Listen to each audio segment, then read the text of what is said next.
Hello everyone. I think we're good to go. So I think we have 27 people live here with us. So that's a great number. I hope more people join us as we go. I see that a lot of people already sending lots of messages, so that's good. And as you can see, we're adding this sidebar with all the chat, etc. Let's see how it goes. We're experimenting with this. Maybe if it works well, we might add this to our webinars, to our students. And this helps me a lot, because I can see that you're all listening to me now, because lots of hi, yes, hi. So that's good. Let me just remove the volume from my other devices, otherwise I'll be distracted. If you have any questions, please send them in the chat box. I will see them, Priscilla will see them. And some of them, if you have any technical questions, anything that is not working, probably Priscilla will be able to help you directly in the chat. And if necessary, I will explain things here. All right. Let me change my screen. Yes, great, here. So as you can see here, Annie is playing and she's giving you some hints on what to do.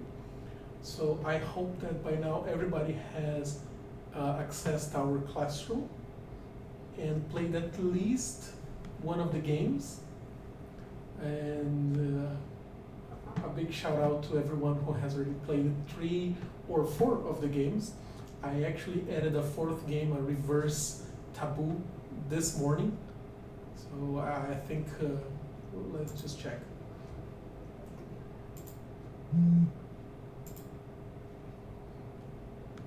Yeah, so this one, oh, 4 people have already turned in. Amazing. You guys are fast.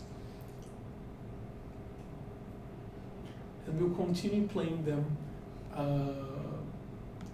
through the next weeks so that everybody has a chance to participate. So 2 Truths Online will go up to June 3rd and then continue the story up to June 10th.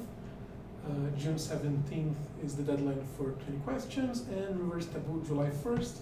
And if we have more ideas, if more ideas come up, we'll keep adding games, having fun, and learning how to help the students practice more.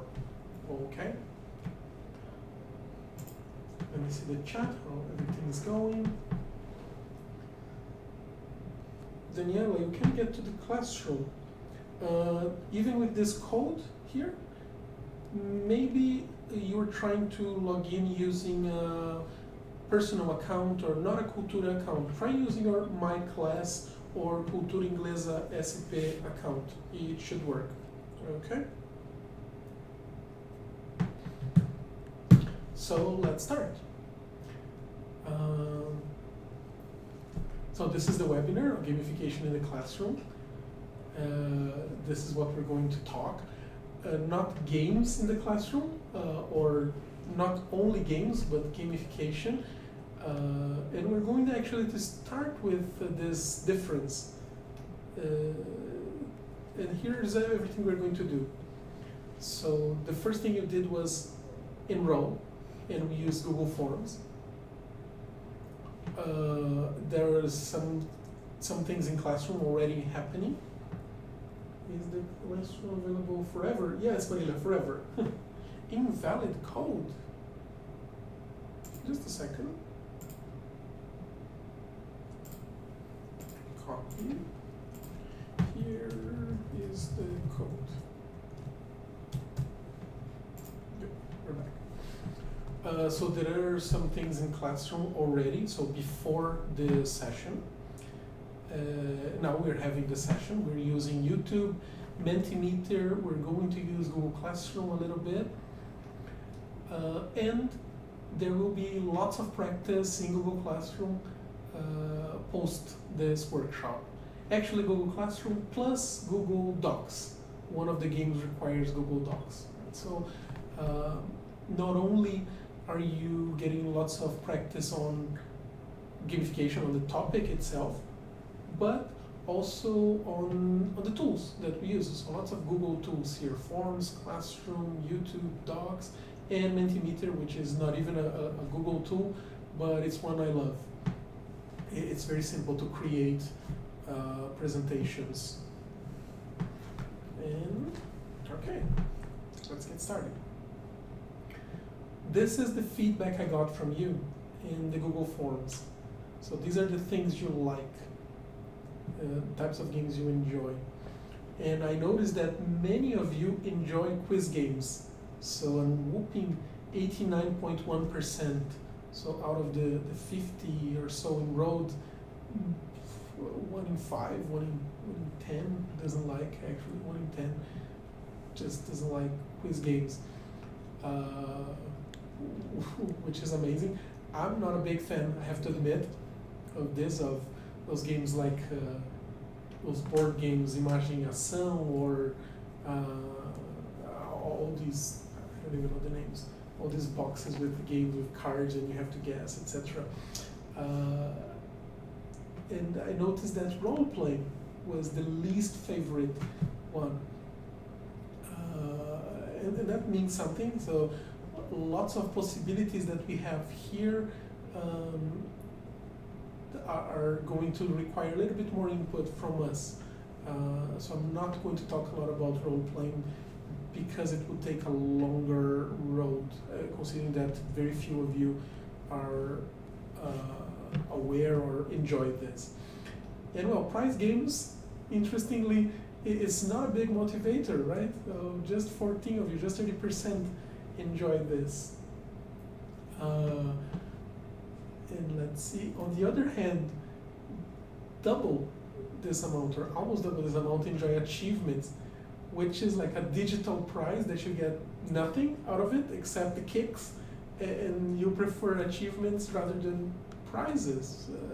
It's interesting how humans work, right? We prefer something that has an achievement even though we don't get any physical object, any representation or money out of it. We prefer this to this. So, nice. And board games and video games, yeah, also people prefer board games to video games in general, and card games somewhere in the middle. I like that most of you enjoy cooperative games. These are actually my favorite games, especially my favorite board games. I enjoy this a lot. I try to get people to join in. It's usually great fun. So we either win or we lose, but we lose together. So we get a better sense of group, more fun, not necessarily I win, so I have fun, you lose, you don't have fun. So we can all have fun, even if we lose. Let's check the chat, everything is going well. All right. And this is the definition of gamification. Maybe you have heard this term before. And this is the definition by Karl Kapp, who is one of the greatest authors in this field. And what he says is that gamification is what you get when you apply the techniques, the mechanics of a game into something that is not a game.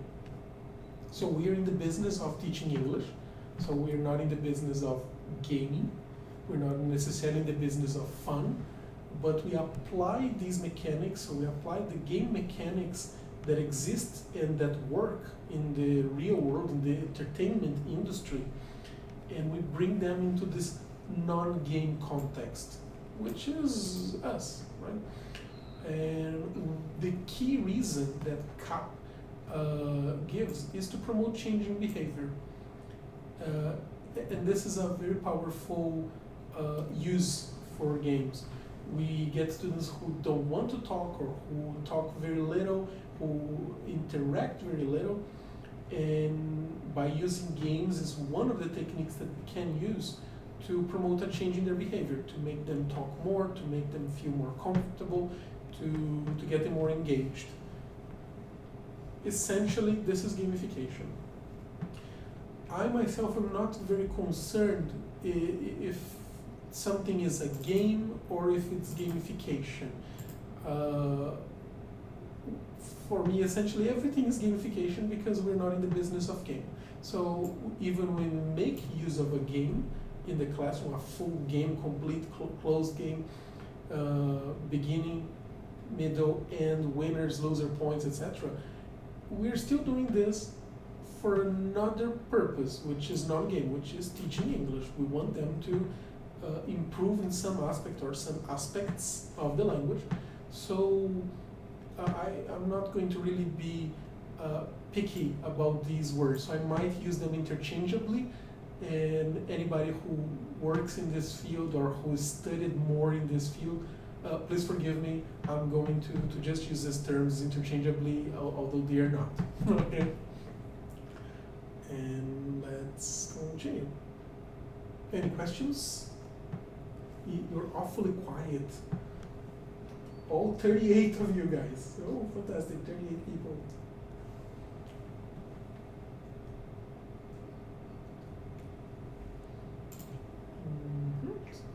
So if you have any questions, I'm going to keep reading and go back to them. All right. So what are these game mechanics? So as I mentioned, let's go back. Yeah, there are mechanics from games that we can apply. And what are these mechanics? So I got them from CAP, and I grouped them in a slightly different way. My little CAP is this guy here. Let me get the book. So here he is. That's one of the books, one of the most famous ones. And the other one I have for Kindle, so it's not as fun if I just show you the Kindle here, right? So the mechanics, the basic mechanics are objective and rules. Okay, everybody's paying attention. Fantastic. Challenge and emotional reaction, interactivity and play area, which is a weird term, we're going to get back to that, and feedback and measurable results.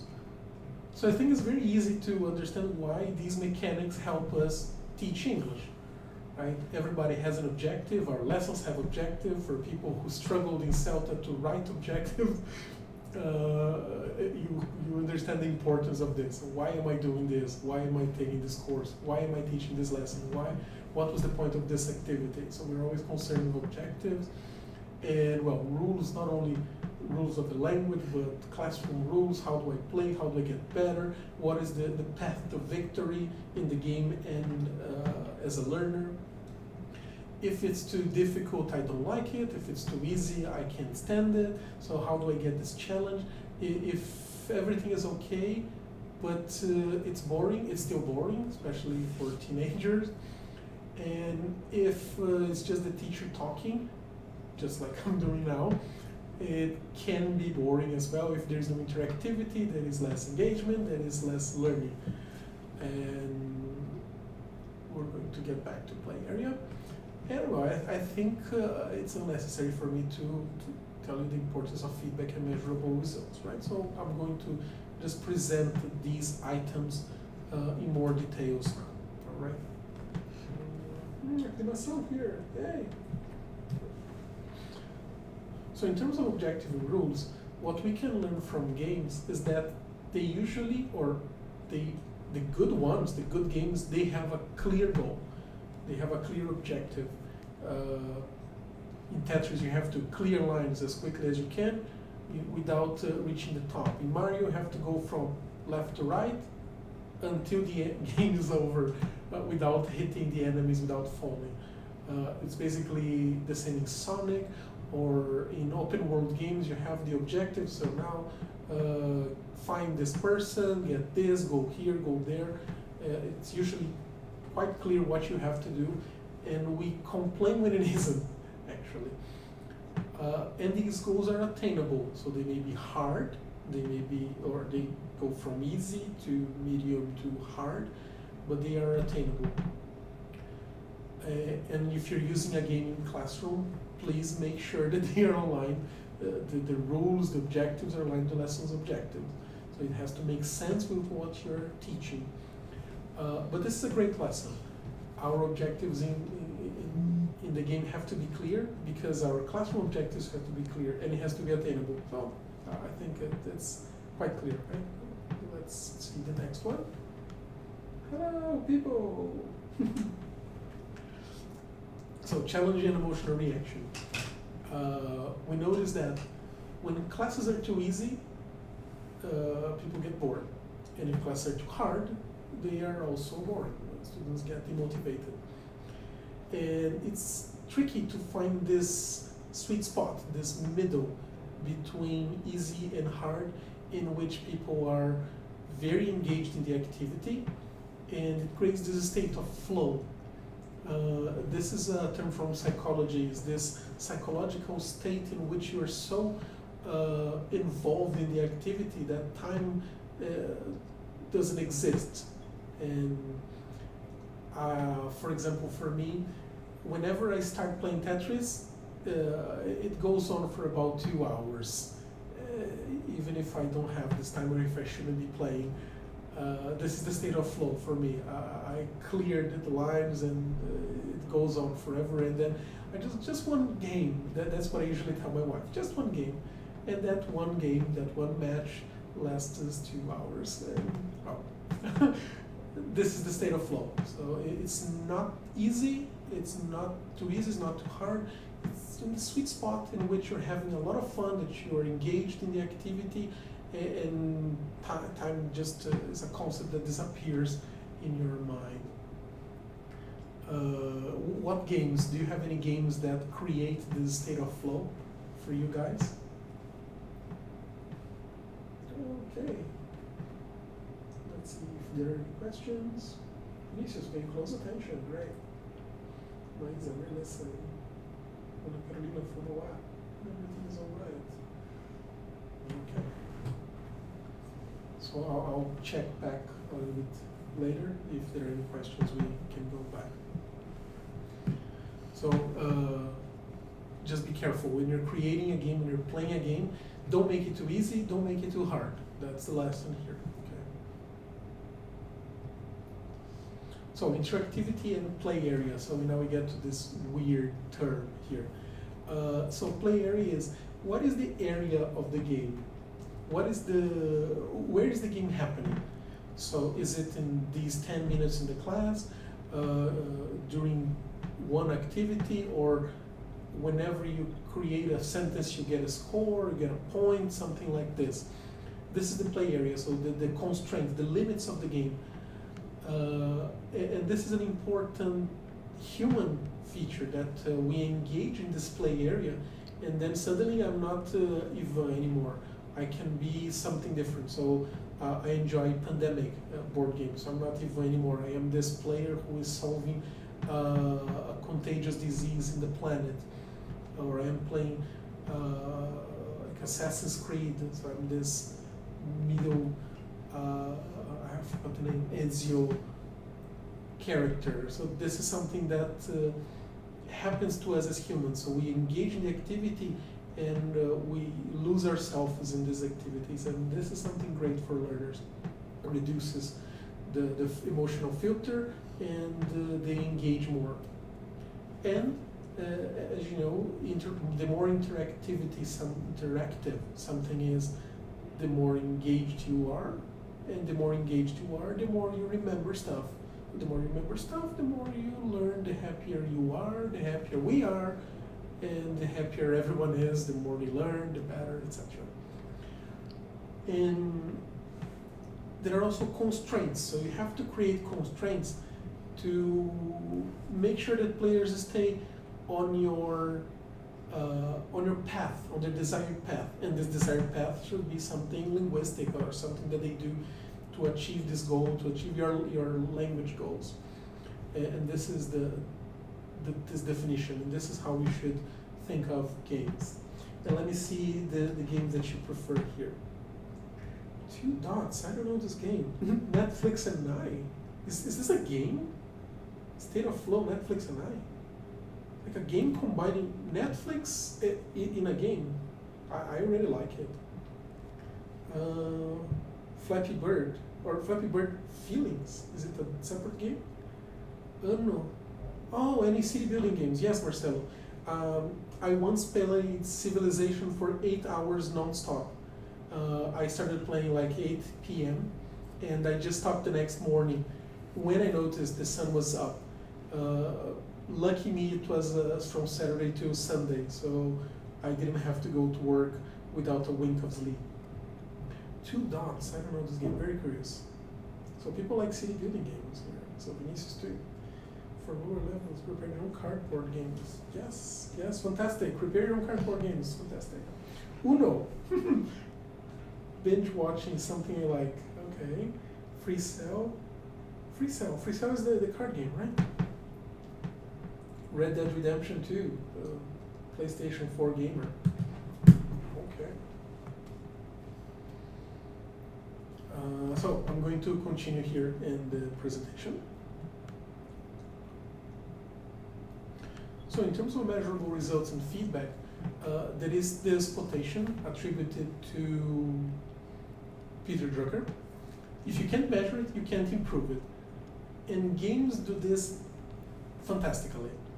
So by the time I finish a session, I finish a match, I instantaneously know if I did better than last time, worse than last time, if I improved, because I either went further in the game, so I advanced into levels I hadn't done before, or I got a higher score than I had before.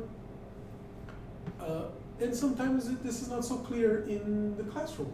Right? Sometimes students don't notice, or they aren't aware if they got in, if their final result was good, was not good, was better than before, or was worse than before.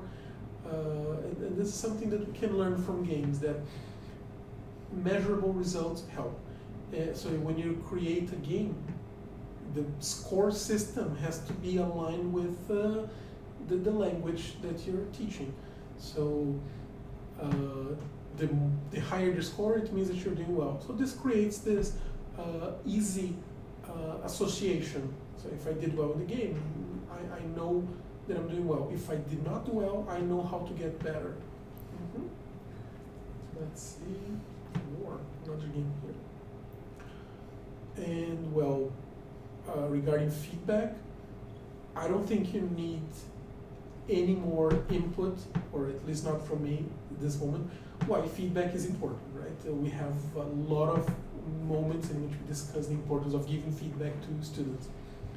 And games have feedback is integrated with the game. So the moment I play, depending on how the others play, or depending on did I get it right, did I get it wrong, do I get a score, did I get a point, I automatically know, oh, I did something good, oh, I did something bad, I did something well, I need to improve this, or no, I'm fantastic, I'm doing very well because I got a lot of points. So this is one reason why gamification works. So it helps us with giving feedback. Okay. So let me see here. Stephanie mentioned Flappy Bird was so hard to start threatening the creator. It was pulled out of all platforms. So I realized that creator didn't learn about this before. Yeah, it was a very frustrating game, Stephanie. I'll find later. I have created an adaptation of Flappy Bird, much easier than the original, because I myself was unable to play it. So I gave myself better jumps, so it was easier to jump, and 3 lives, because Flappy Bird was a single life game, and it was very frustrating, and definitely did not hit the sweet spot for me. So let's continue. I think, yeah, good. This was where I got the theory from for this part of the presentation. So I'll send you guys this later, okay? And the images are all from Flat Icon, and the screenshots, the 3 games that I got here. One of them is actually in VR. I wouldn't recommend using our VRs for any type of shocking game or scary games like Shark Attack, which is I think for PlayStation 4. I wouldn't use this specific type of game in classroom. It wouldn't cause students to have a heart attack, to have a hard time, to have a bad time in class, because this is also memorable, but for all the wrong reasons. It's not memorable because it's fun, it's not memorable because they like it, it's memorable because it could be memorable because it's terrifying, and they might never forget this as hard as they try. Okay. Let's see, Kasia has a very interesting question here. I want to address this now before I go on. How to deal with the frustration of students when they lose the game? That's always a challenge. Yes, especially depending on how you set up the game and how you define the priorities of the game. Because when we play a game, what we want to do is teach them something. So what I usually do is whenever I play a game is I have one session or one run of the game and see what happens and then give feedback, and then they notice what is important. And then there are going to be some winners or some losers depending on the style of the game. And then we go into feedback. So I can even go back here. So we can go and discuss. So why did you lose? Or so what happened in this game? So the objective was to create sentences or to create a story, and you did not use the things that I asked you to do, the language that I asked you to do, and then you did not get enough points. So how can we make this better? This, and that. Okay. And then we can play a second round. Normally this helps a lot. Cassie. So does that help? And guys, feel free to join in the chat if you have other ideas. I'm pretty sure you all have great ideas to handle this. So you don't need to keep Cassie in the dark and just wait for me to give her the answers. Okay. Another thing I do, Cassia, is avoid individual games. For example, people like Kahoot, I prefer Quizlet Live because it's a group. So when I lose in a trio. I don't lose alone. That helps. And collaborative games are a fantastic way of dealing with this, because then you don't have a winner or a loser. You just have the game. And normally in my games, at some point, some students ask, okay, who won? And then I say, me. You learned English, you have fun, I had fun, so I win. We all win, and that's it. That's a good answer. And then we avoid all this discussion about winning, losing, etc., because in fact it doesn't really matter for us, right? And great. So we reached 40 people, 42, yes. Thank you everyone for joining, very happy. So now, I'm going to, let me just read this. Who just won the game for the sake of the game? Fantastic question. I think this is a normal human attitude. Like, I want to play the game. I think especially the younger ones. And there is an element that is human-like, so we're not going to be able to block this out completely. But the more you focus, the more you tell them, listen, we're playing this game because we need to learn this. So if you learn this, if you apply this, you're going to do better in the game. So you change the reasoning. So if you want to do well with the game, make sure you apply this reasoning. And always bring them back to reality. So bring them out of the play area whenever you feel that it's necessary. But guys, remember, this is a game that we are using to practice this. We're using this to make sure that you know that. And bring them back to the play area. When I use Kahoot, I always have a one device prepared and have one of the students use a device for the first question, the other for the second question, and so on. Oh, that's a great idea, Marcelo. Yeah, you reduce the number of devices in the classroom, so that helps with the internet, with the bandwidth, and then they have to alternate. They have to practice this cooperation And Kahoot in team mode is fantastic. So one device for like 4 or 5 people, and then they have some time to think, and then they answer. They will decide together. That's fantastic. Now I want to talk to you about these tools, Kahoot, Quizlet, etc. So I prepared here an infographic that I'm going to send you a bit later. Okay, after the webinar is over, I'm going to share it with you.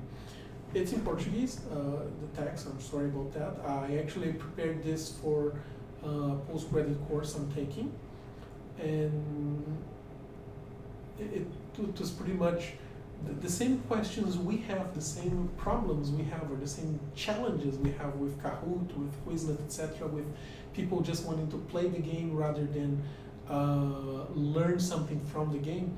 This happens a lot with in other settings. So my peers from the course also face this in teaching mathematics, in teaching at university level, or in other courses, other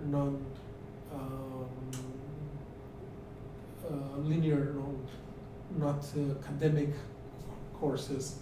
So this is something that I would like to share with you.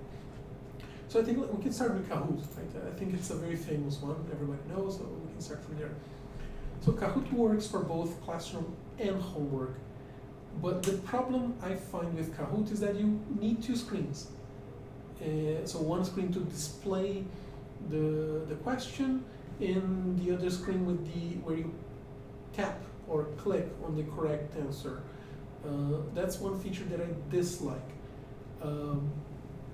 It's quite colorful for those of you who have never seen it. This is the screen. And students answer just with this symbol on their phones. And then you can play it as a single player game or in teams. I recommend you play it in teams, and then you foster collaboration a bit more than simply competition. And then you have the name things, so people start using inappropriate names. You have to cancel them, you have to kick them out of the game, then they enter again, etc. And some other games that exist apart from the quiz, which apparently is everybody's or most people's favorite, you can also order and just have opinion, just polling people. And if something disconnects, or if someone disconnects from the game, they can reconnect using the code. So this is a good feature. Let me see, lots and lots of comments. I like it, I love it. Great, guys. Let me read.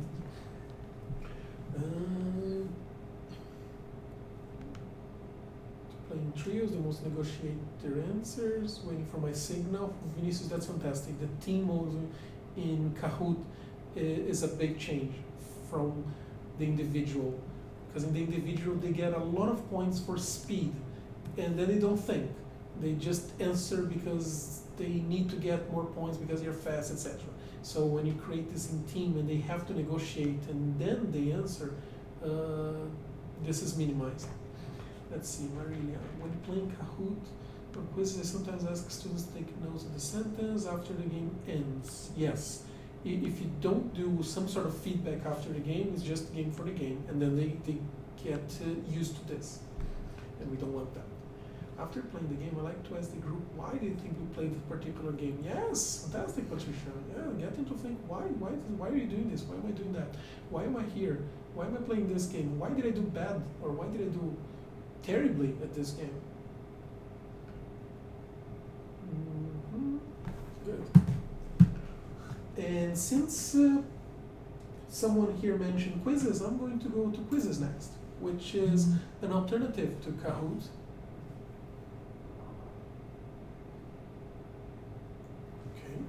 That can also be used in the classroom or as homework. It's also quite colorful, as you can see, not as colorful, not as bright as Kahoot, which I prefer actually, but you can play this with a single screen. I think this is a big advantage, especially for people who are not in the classroom or who want to play it again. And the same possibilities that Kahoot offer, Quizizz also offers. So you can play it in games, but in teams, but it fosters competition mostly. So if you want to try something different from Kahoot, try Quizizz. I think you're going to like it. You're going to be surprised with the simplicity. And in between questions, there are some memes showing up that you don't have to set up, you don't have to upload. They just have the set of memes that show up when you're in between questions. So students usually like it. They get a little bit distracted, see something different, and something that is pretty much modern culture, right? Mm-hmm. Let's see another one here. Socrative is another similar tool to Quizizz and Kahoot, a little bit more limited. It still works in the classroom as homework, but individual only, so there is no group play. So it fosters competition highly. But it's very, it's the opposite of Kahoot in terms of color scheme. Everything is pastel, so very light, more somber and sober. So might be a change if your students dislike this amount of colors. This might be, especially I think adult learners might enjoy this a bit more if they think Kahoot is a bit too childish for them. And it also has open questions, which is why I actually added it here, so students can answer open-ended questions that you can address later on. I think it's a little bit heavy on the advertisement, so might not be for everyone. Okay. Let's see. Great for language consolidation. Next, on a different type of tool is Quizlet, which I absolutely love. You can use this in classroom and as homework. I want to talk to you about the live, because it's quite similar to Kahoot, Quizizz, and Socrative in this aspect. You get your terms, so your personal list or your classroom list, and it creates randomly, it attributes to each group words for them to practice. And the first team to get to 12 correct answers without a mistake wins. That's an important change, because if I'm playing in a team of 3 or in a team of 4, I'm going to have only access to 3 or 4 answers on my screen. And the other 8, 11 questions, the answers, the correct answers are going to be in someone else's phone in my team. So it's impossible for me to play alone. So there is no dominating player, there is no alpha player, that player that pretty much takes all the decisions and the others just follow. Because I have my phone, so even if you want to be the alpha, even if you want to dominate the discussion, you can't, because the answers are here on my phone. Maybe the correct answer is here. And if we as a group, if one of us makes a mistake, we all go back to 0, as you can see here. And then we have to start all over again and get to 12 answers. I think this is a great distinction from the other tools. So it fosters collaboration heavily. And when you finish the game, you have access to the feedback, what students made mistakes with, and I think this avoids those, this prevents this problem of they want to play and they want to just play for the sake of playing, because they have to learn, they have to do better in order to play the game appropriately. I think this is fantastic design, that the better language, or the better I learn, the more I'm concerned with learning, the better I do the game. And this reflects on my result. So this is a fantastic design. You can play individually, but why would you? So Quizlet Live is meant to be played in teams. There is an artificial intelligence behind these lists, so the words that students make mistakes more often are the words that are going to appear more frequently, which is an amazing feature. So you don't have to guess which ones they know, which ones they don't know. The tool knows, and it's going to automatically select the words for you. So if you have never tried, please do. It's great fun. Or test in the teacher's room with other teachers, and then go to class and play this with your learners. You're going to be surprised. So we're almost at the end, and there is one more tool that when I asked you if you knew, nobody did, or one person did, I think, Wordwall, which is a game creation tool. And it sounds complicated, but it isn't. So I actually am going to demonstrate this. Wordwall.net. .net. Okay.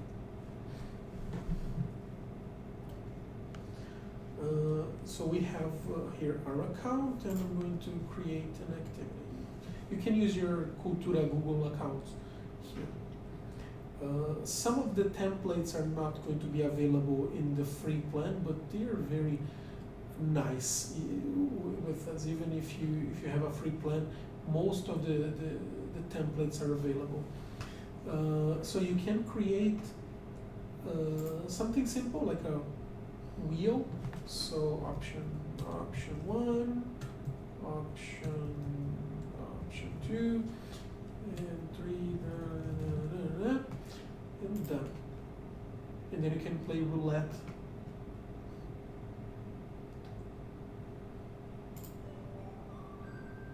There's one.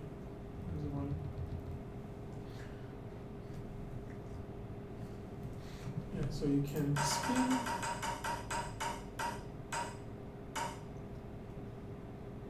And you get one of the options. And then you can eliminate to continue. I use this to get volunteers in my lessons, because students tend to not volunteer that often, right? Especially in the beginning of the course. So I keep one of these in my Google Classroom with my group. Let me show you.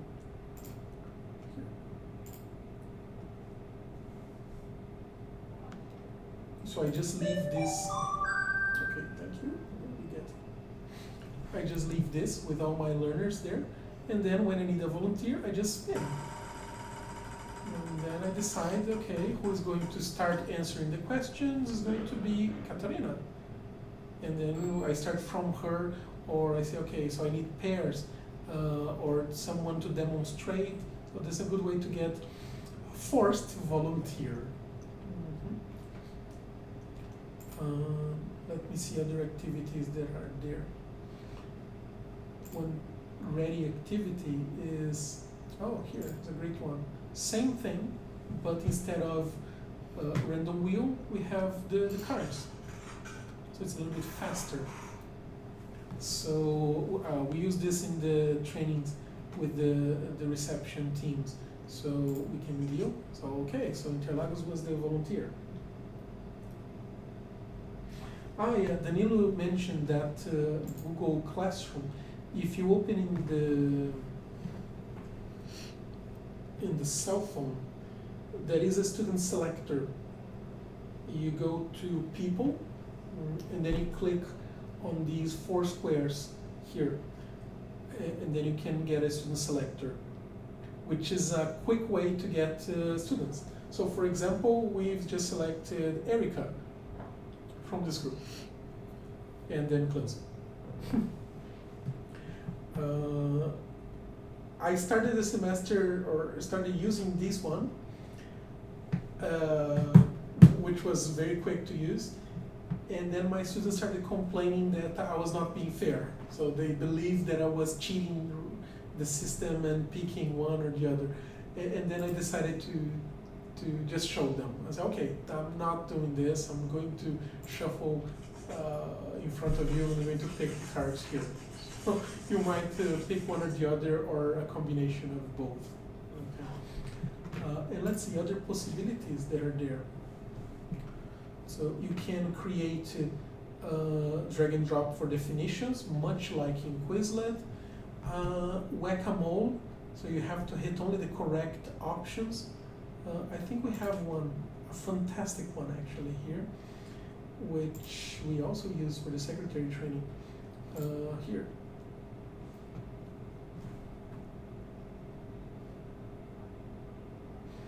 So in this activity, we have to decide which ones are e-learning tasks and which ones are not. So usually with IT, we're commonly confused.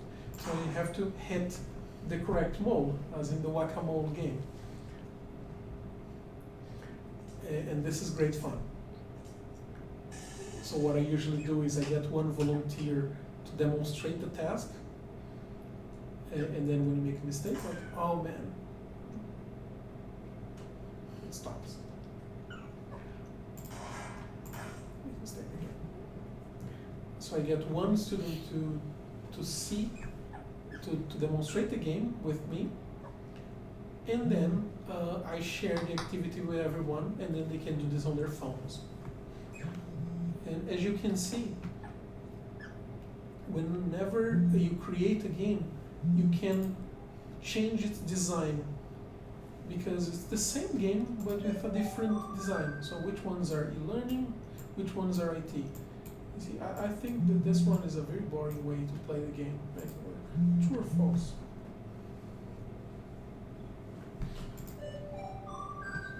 So it's still the same activity but with different formats. So funcionamento do Wi-Fi, IT, correct. Good.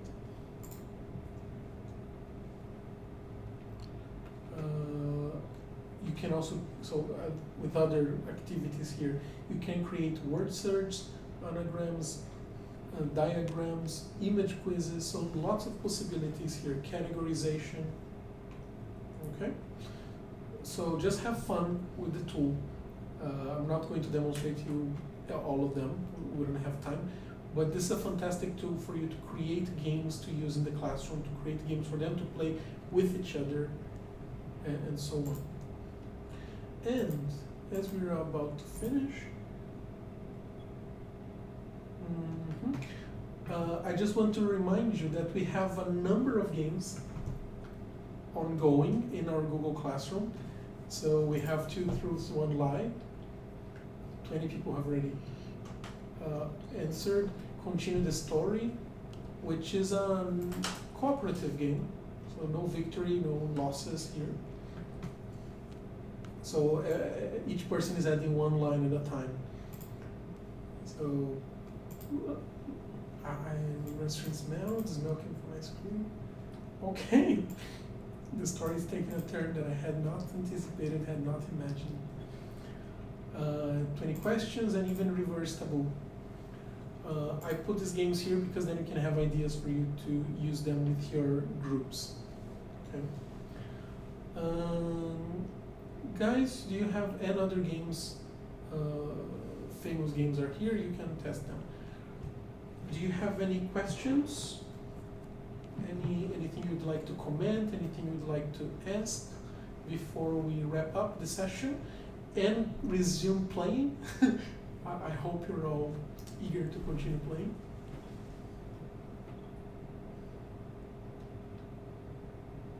See you, Marianne.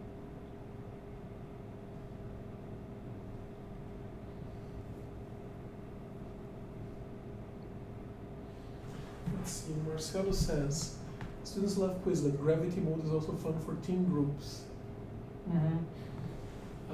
I usually play match in groups, and then the top team has to start in gravity, because then the teams that do not so well, they start later, so they have an advantage over the others. So gravity is a fantastic way to play. Vinicius, no questions. Can you make the links available? They are all available, Maisa. They are all in Google Classroom. there is a list here, collaborative gaming tool list, which until now has not been very collaborative. It's just been me adding stuff. So they're all here: Quizlet, Wordwall, Quizizz, Kahoot, Socrative, 20Q.net, Play Taboo, Discover Education, Puzzle Maker, Destination Impossible, Will Decide, Deal Dice, Random.org, Class Tools. Paula asked, is it possible to download activities you create using Wordwall to add them to our flip charts? That's a very good question, Paula. I don't think so. Let's check. No, not Word. I think they are all online. Well, let's see. There is something more. No, I think it's online only. But you can make them printables, if that makes sense. Like random wheels, you can just pull like a pencil or something, and then you rotate. But I have never done this.